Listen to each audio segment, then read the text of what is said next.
Olá, que bom que você está aqui. E hoje eu tenho sido tão questionada a respeito desse tema que eu resolvi fazer uma série, uma sequência, falando a respeito de medos. E por que medos? Porque nessa situação em que estamos vivendo, são tantos os medos e de uma forma tão eficaz que eles estão funcionando, que nada mais do que trazer um conhecimento consistente, embasado, para que possa abrir a mente das pessoas, para que possam começar a olhar para o medo de uma forma objetiva, clara e assertiva, sabendo que a grande maioria dos medos são crenças, crenças em possibilidades que pode ser que venham a acontecer e pode ser que não venham a acontecer. Então é um sofrimento antecipado, uma angústia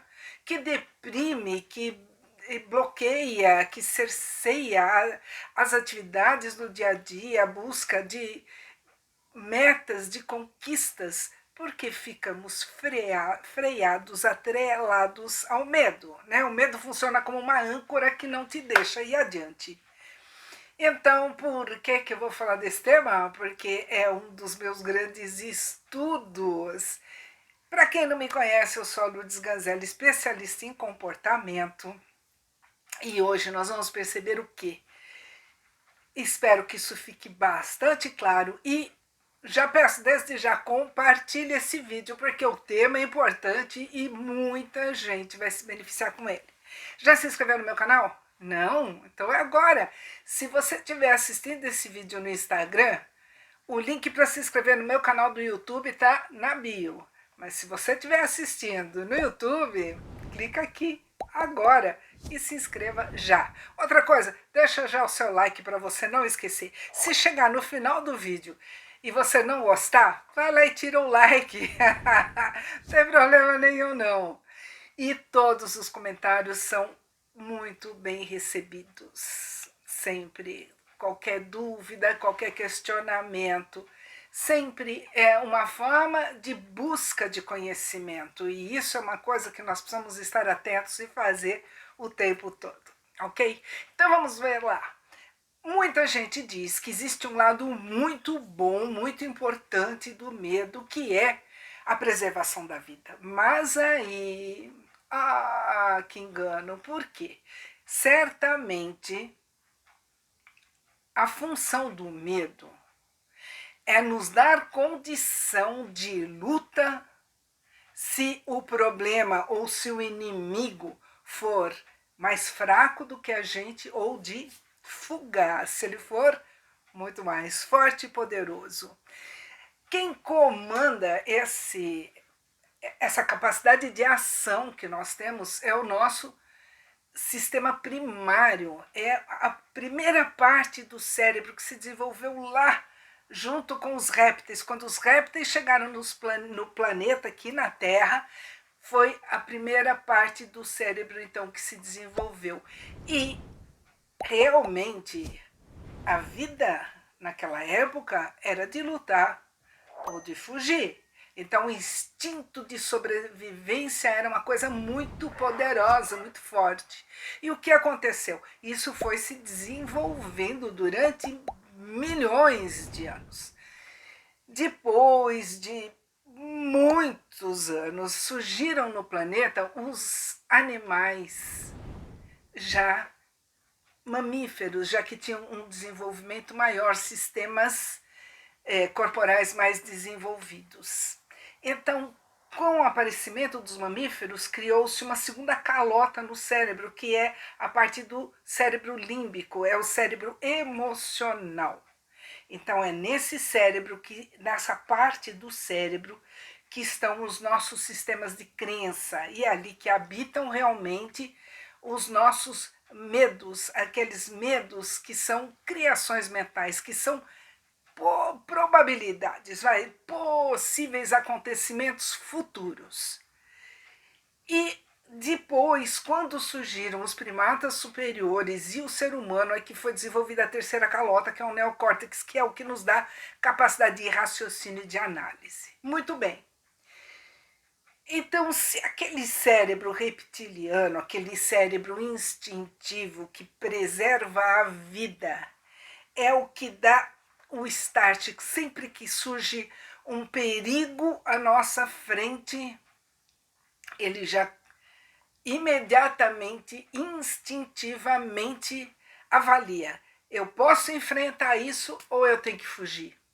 E quando esse instinto aciona essa luz vermelha de perigo, imediatamente o cérebro racional, uma parte dele, envia comandos para que sejam produzidos lá nas suprarrenais alguns hormônios que vão nos dar capacidade de fuga, ele vai acelerar os batimentos cardíacos, acelerar a respiração, toda a circulação e o que acontece?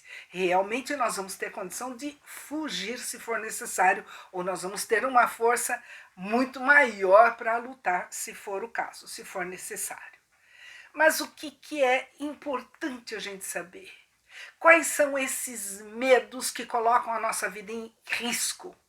Esse é o medo de preservação, aquele que preserva a vida.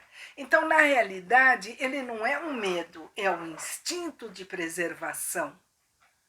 Olha, aqui a gente já começa a fazer começa a analisar e fazer uma separação entre o que realmente é o medo e o que é o instinto de preservação.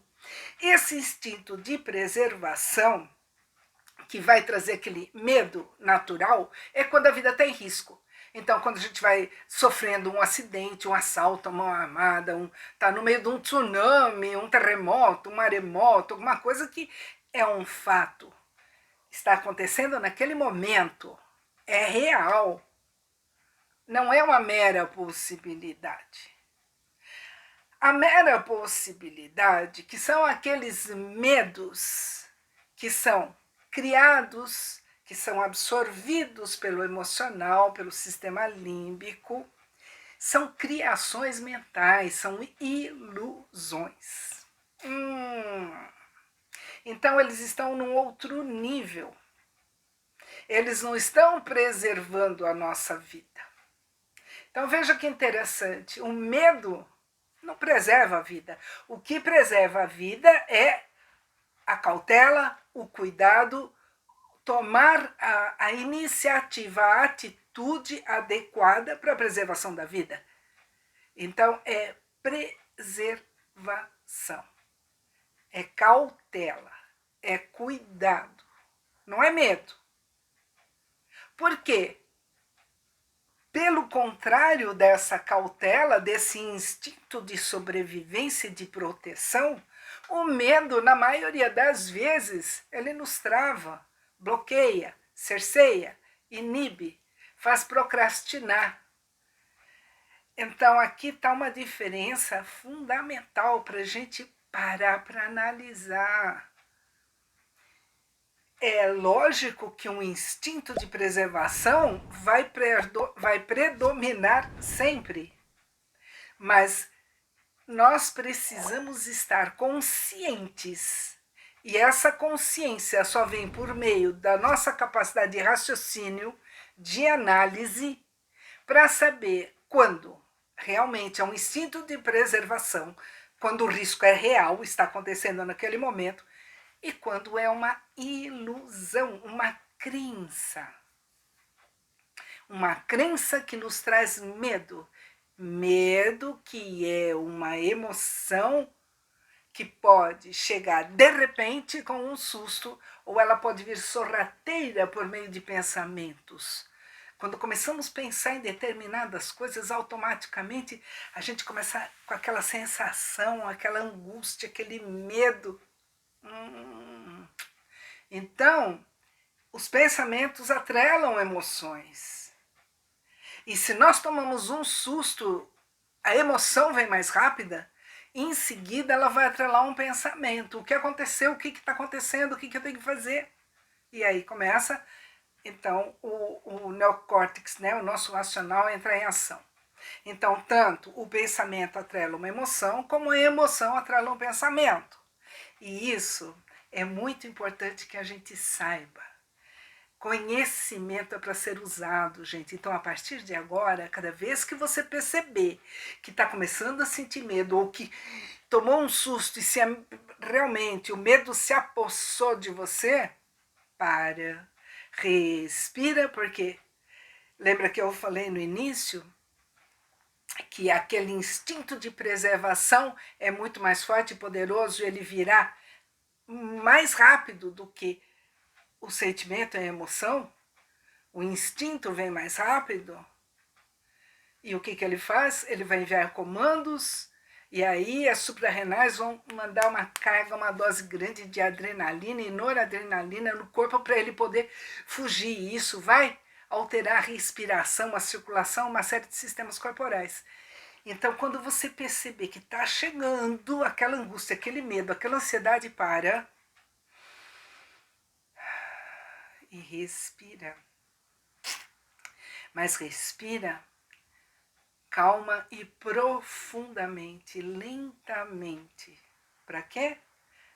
Para que o seu cérebro racional seja oxigenado e possa raciocinar com tranquilidade. E aí então você vai ter capacidade para analisar se vale a pena realmente sofrer por antecedência.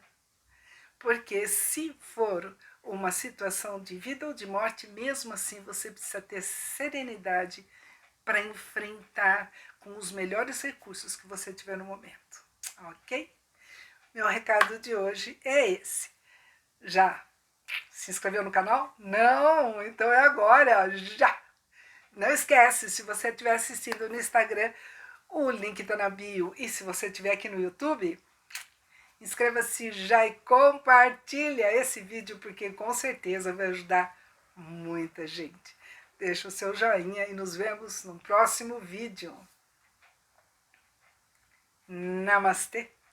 Até o próximo.